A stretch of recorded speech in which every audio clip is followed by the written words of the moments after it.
मनोज काका जी, आरएसएस से क्या दिक्कत हो गई? इतनी अच्छी अच्छी बातें आज मोहन भागवत जी ने कही। उन्होंने कहा गुंडागर्दी, हिंसा वाली सोच, इसको खत्म किए जाने की जरूरत है। हिंसक परिवर्तनों से उद्देश्य नहीं मिलता, बल्कि अराजकता की स्थिति में बाहर की ताकतों को खेल खेलने का मौका मिल जाता है। तो ये तो अच्छी बातें बता रहे हैं ना मनोज काका जी, फिर कहे कि दिक्कत हो गई आरएसएस से। चित्रा जी, मेरी तरफ से, मेरी पार्टी की तरफ से आज दशहरा के, पूज्य गांधी के और पूज्य शास्त्री का जन्मदिन की आप सबको, पूरे देशवासियों को बधाई। और आपने ठीक कहा कि अगर कोई अच्छी बात कर रहा तो उसके बातों की प्रशंसा की जानी चाहिए, उसके मन में चाहे जो भी हो, लेकिन कम से कम उसने अगर इस तरह का कोई सकारात्मक किसी ने बयान दिया तो उसकी प्रशंसा की जानी चाहिए। और हमारे साथी ने किया भी, जो सहकर्मी हमारे साथी आपसे बयान दे रहे थे, वो एक बात है कि हर आदमी में होते हैं 10-20 आदमी जिसको भी देखना कई बार देखना, और मैदान की हार जीत तो किस्मत की बात है, टूटी है किसके हाथ में तलवार देखना। आज जब मोहन भागवत जी कह रहे थे, ये वही मोहन भागवत हैं और ये वही आरएसएस है। एक वो जो साथी है ना, जो आधा पढ़ के आ जाते हैं, जो साथी कह रहे थे कि गांधी आरएसएस की प्रशंसा किए थे, और ये साथी दूसरे वो कार्यक्रम भूल गए कि उसी आरएसएस के सर 1939 और 40 में आरएसएस के शाखा में गया हुआ नाथूराम गोडसे ने इस देश के महानायक, आजादी के महानायक, जिसे अल्बर्ट आइंस्टीन से लेकर के रवींद्रनाथ टैगोर महात्मा जब कोर्ट की वर्डिक्ट आई थी, जनवरी कोई लेना देना नहीं था सबसे। अरे मनोज काका झूठ के बात करो, वही बात कर रहे हो, व्हाट्सएप यूनिवर्सिटी से पढ़ के आए हो क्या?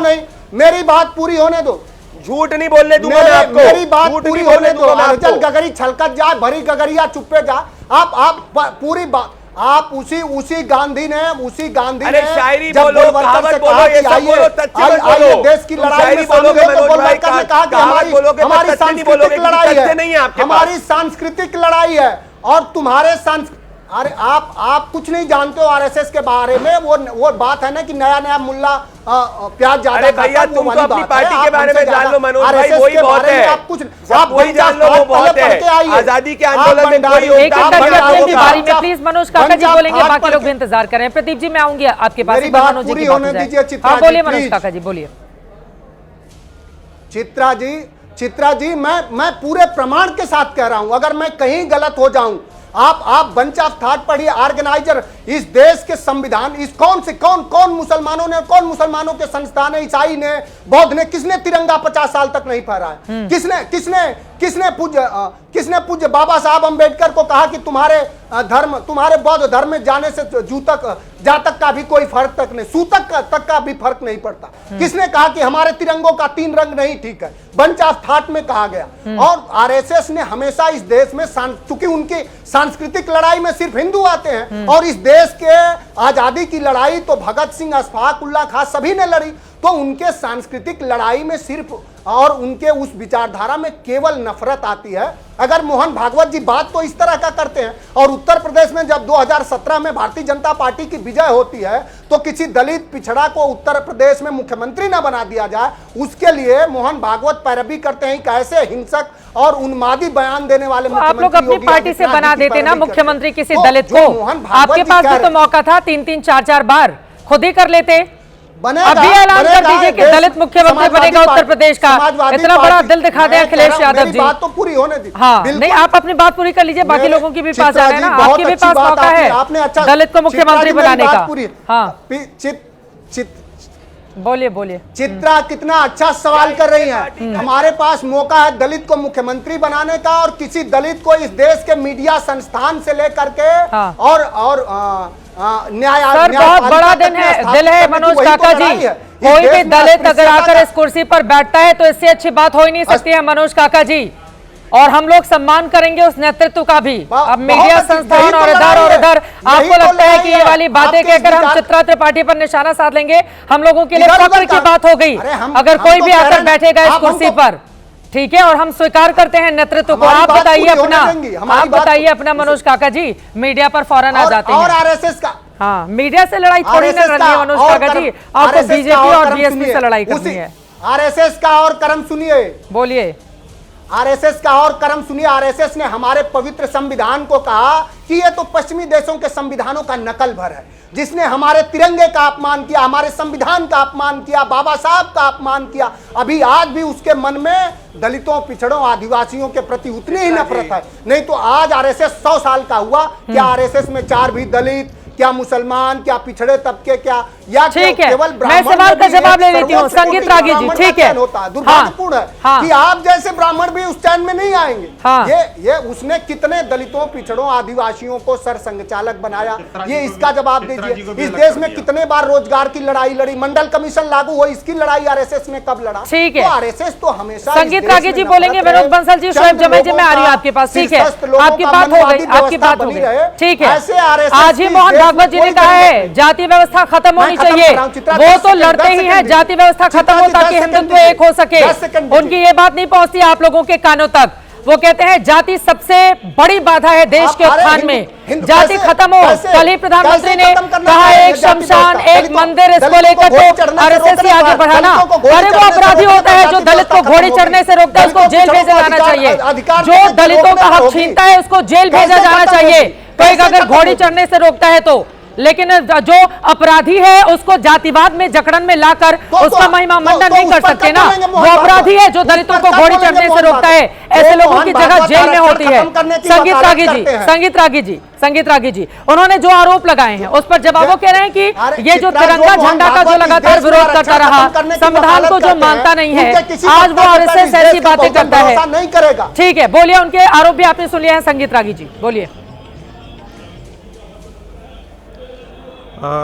चित्रा जी, सबसे पहले तो आज संघ के 100 वर्ष पूरा करने पर हजारों उन प्रचारकों को जिन्होंने दधीती की तरह अपना देह को गलाकर सेवा और समर्पण से, और उन लाखों करोड़ों स्वयंसेवकों को जिन्होंने राष्ट्र की साधना में तप कर इतने बड़े संगठन को आज यहाँ तक पहुँचाया हूँ, उन सबों को बहुत बहुत शुभकामनाएं। साथ साथ मेरे पैनल पे जितने भी बैठे हुए मित्र हैं वे बेशक संघ के प्रति जो भी भाव रखते हों, उनको सबको दशहरा की बहुत बहुत शुभकामनाएं। बात यहीं से शुरू करते हैं। दीपक जी ने जब कहा तो बहुत सम्मान के साथ, आज मैं तू मैं नहीं जाना चाहता हूँ। 1942, 23 अप्रैल 1942, ध्यान रखिएगा, क्विट इंडिया मूवमेंट अगस्त को शुरू हुआ था। 23 अप्रैल 1942 को सी राजा फार्मूला आया। मद्रास लेजिस्लेटिव असेंबली ने, कांग्रेस पार्टी ने भारत के बंटवारे का प्रस्ताव पारित किया। पाकिस्तान इज इनएविटेबल इविल, जिसे सी राजा गोपाला फार्मूला के नाम में, CR फार्मूला के नाम से जाना जाता है। मजेदार बात है कि कांग्रेस पार्टी ने प्रयाग के 1942 में उसको मना कर दिया, उसे रिजेक्ट कर दिया। लेकिन 1942 में जब गांधी जी जेल में थे, पुणे में जेल में थे, तो सी राजा जी मिलने गए और मिलने के बाद उन्होंने कहा कि गांधी जी ने इसी बात पर सहमति व्यक्त की है कि इसके अतिरिक्त जिन्ना से बात करने का और कोई तरीका नहीं हो सकता है। सितंबर महीने और अक्टूबर महीने के बीच में मालाबार हिल्स में गांधी 21 बार जिन्ना से मिले हैं। फिर मैं रिकॉर्ड पे कह रहा हूं, 21 बार। दुर्गादास को पढ़ लीजिएगा, page number 210, Nehru to Curzon and after. यह बताता है कि इससे पहले 1947 होने से पहले देश विभाजन के 1940 में प्रस्ताव लाया था पाकिस्तान का मुस्लिम लीग ने, लेकिन उससे पहले ही कांग्रेस की मन स्थिति में इस बात की थी कि हम पाकिस्तान बनने के अलावा इसके पास, हमारे पास कोई विकल्प नहीं है। ठीक है, ये झूठी बातें ऐसी क्यों जुझा देती हैं? इस देश को क्यों बरगलाया जाता है कि कांग्रेस पार्टी ने देश विभाजन स्वीकार नहीं किया? यदि देश विभाजन नहीं स्वीकार करते, 2 नेशन थ्योरी नहीं स्वीकार करते, तो किसने आपको रोका था कि आप विभाजन के मसौदे पर हस्ताक्षर कर देते? नहीं, आपने सत्ता के लिए देश का विभाजन स्वीकार कर लिया। और ये लोहिया जी को भी मैं कोट करके कह रहा हूं, तो उस समय भारत ऐसे के हालात थे ना, के गुनाहगार कौन है? आप जो बातें कह रहे हैं संगीत रागी जी, हालात तो ऐसे थे ना, जगह जगह दंगे हो रहे थे। ये बात सच है कि किताबों में इस बात का जिक्र मिलता है, गांधी जी देश के बंटवारे के पक्ष में नहीं थे, लेकिन उस समय जगह जगह दंगे हो रहे थे, हिंदू मुसलमान दंगे। नहीं और हाल ही में एक फिल्म आई बंगाल फाइल्स, उसने कई किताबों का हवाला देकर वो फिल्म बनाया है। ये बात भी सच है ना। मुस्लिम लीग के साथ किसकी सरकार चल रही थी? हिंदू महासभा तो मुस्लिम लीग के साथ सरकार चला रही थी। ये इनको जानकारी है कि नहीं? पूछिए। बोलिए संगीत जी। तो मुस्लिम लीग के विचारों से तो आप सहमत थे? हिंदू महासभा श्यामा प्रसाद मुखर्जी जी मंत्री थे मुस्लिम लीग के साथ। हाँ, मैं उनको थोड़ा सा करेक्ट कर देना चाहता हूं कि वो फैजुल हक के साथ सरकार बनी थी, और फैजुल हक जो है वो जिन्ना की पार्टी के नहीं थे, वो जिन्ना के विरोधी हो गए थे। ये मैं उनको जानकारी के लिए वो जाएं तो आसानी से बिना अपना टेम्पर खोए हुए एक बार इस चीज को पढ़ लें, और वो मुस्लिम लीग से संबंधित नहीं थे। एक बार आगे रागी जी की बात खत्म हो जाए। विनोद बंसल जी, शोएब जमाई जी बहुत देर से इंतजार कर रहे हैं, लोग के पास आना है, प्लीज जल्दी से संगीत रागी जी की बात पूरी हो जाए। काका जी, मैंने आपको सुना, मनोज काका आपने सुना। अब आती है कि इसे संघ क्या क्या कर रहा है। 78,000 एकलव्य विद्यालय, एकल विद्यालय चला रहा है बनवासी क्षेत्रों में। बनवासी क्षेत्रों में 48,000 बनवासी गांवों में राष्ट्रीय स्वयंसेवक संघ का बनवासी कल्याण आश्रम काम कर रहा है। एक भी भारत का संगठन हो तो जरा हमको बता दीजिए। जो काम करता बोल रहे हैं ना कि आरएसएस सेवा भारती गांधीवादी नहीं है, सेवा इंटरनेशनल। हाँ, देखिए, राहुल गांधी जब भारत की आज़ादी लड़ाई लड़ रही थी तो राहुल गांधी के जो नाना जी थे ना, वो मुसोलिनी के साथ लड़ रहे थे, और वो लोकतंत्र के लिए नहीं लड़ रहे थे। आप भी पहुंच राहुल जाते गांधी की नाना जी पे ही मानसिकता भी वही है। हाँ। भारत अभी कोलंबिया में जाकर के कोलंबिया में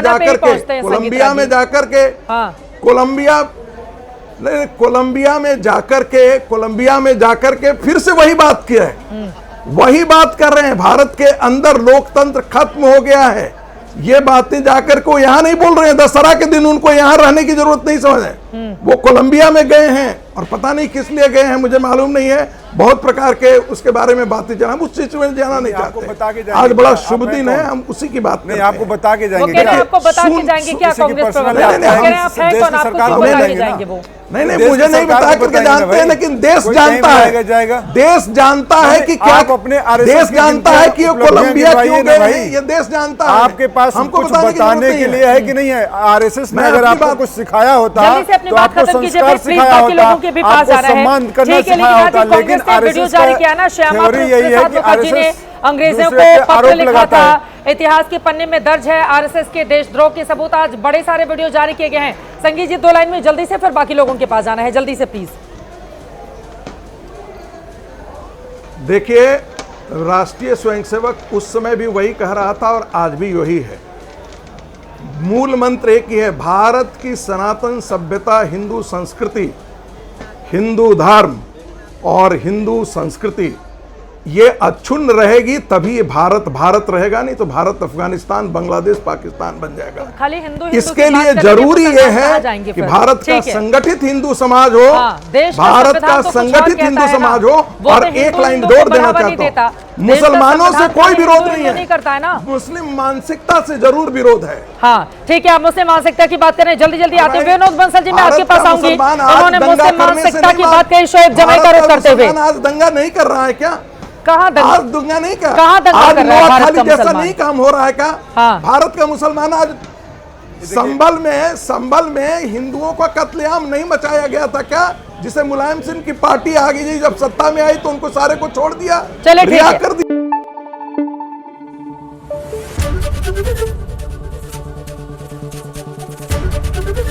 एबीपी न्यूज आपको रखे आगे।